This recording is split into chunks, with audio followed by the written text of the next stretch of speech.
Hello, boys and girls. Today I'm going to be reading a story called Mrs. Chicken and the Hungry Crocodile, written by Wadalee Pay and Margaret Lippert, illustrated by Julia Packus.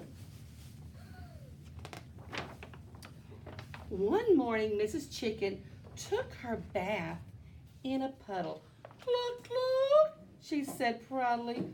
"What a pretty chicken I am. I have big, bright eyes, short, smooth beak, but I can't see my wings.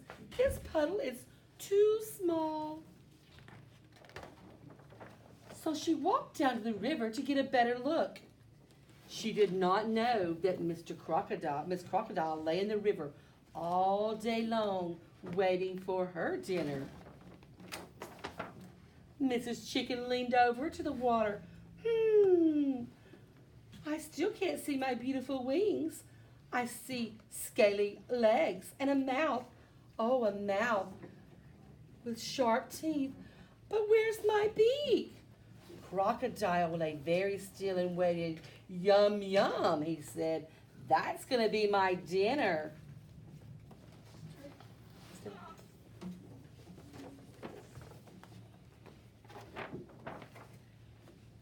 "I look different in the river," said Mrs. Chicken. She turned her head to one side, and so did Crocodile. Mrs. Chicken turned her head to the other side, and so did Mrs. Crocodile. "I think I'll take a closer look," said Mrs. Chicken, and she stepped into the river. Snap! Crocodile grabbed Mrs. Chicken's foot in her mouth.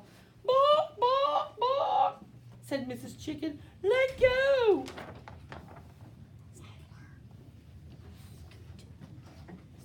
Crocodile stood, shook her head. She dragged Mrs. Chicken to the house on the island in the middle of the river. Then she slammed the door shut, boom, with her tail, and she opened her mouth, and Mrs. Chicken flew right up to the rafters. "Calm down," Crocodile said. "I am going to eat you up." "Me?" said Mrs. Chicken. "You can't eat me." "Oh, yes, I can," said the Crocodile. "But," said Mrs. Chicken, "you shouldn't eat me." "Why not?" said Crocodile. "Because," said Mrs. Chicken, "I'm your sister." "Ha ha ha ha ha," Crocodile laughed. "You're not my sister. You have speckled feathers, and I have green skin. You have a beak, and I have a mouth with sharp teeth, and these teeth are going to eat you up." "No," said Mrs. Chicken, "we look different, but we're sisters. I'll prove it to you. Just give me some time." "All right," said Chuckle Crocodile. "I'll fatten you up. The longer I wait, the plumper you'll get." Crocodile yawned and curled around her eggs, and soon she was snoring. Mrs. Chicken made the nest at the corner of the opposite side, and she settled down to lay her eggs. Every day, Crocodile gave Mrs. Chicken grain to eat. Every night, they fell asleep over their eggs. Mrs. Chicken got fatter and fatter, and Crocodile got skinnier and hungrier. One evening, Crocodile said, "This is your last meal. Tomorrow, you will be my big dinner." "We'll see," said Mrs. Chicken. She waited till Crocodile was sleeping, and she carefully put her eggs next to Crocodile. And just before dawn, Crocodile felt something move. "Mrs. Chicken, wake up! My babies are hatching." "But look, why do they have those little silly beaks and those scrawny little wings? They look like you." "My eggs are hatching too," said Mrs. Chicken. "Look!" She stepped off her nest. "Oh," said Crocodile, "what beautiful babies you have. What gorgeous green skin. What lovely long mouths. Your babies are just darlings." "They look like me," said Mrs. Crocodile. "And your babies look like me," said Mrs. Chicken. "I told you we were sisters, and you almost ate me, your sister."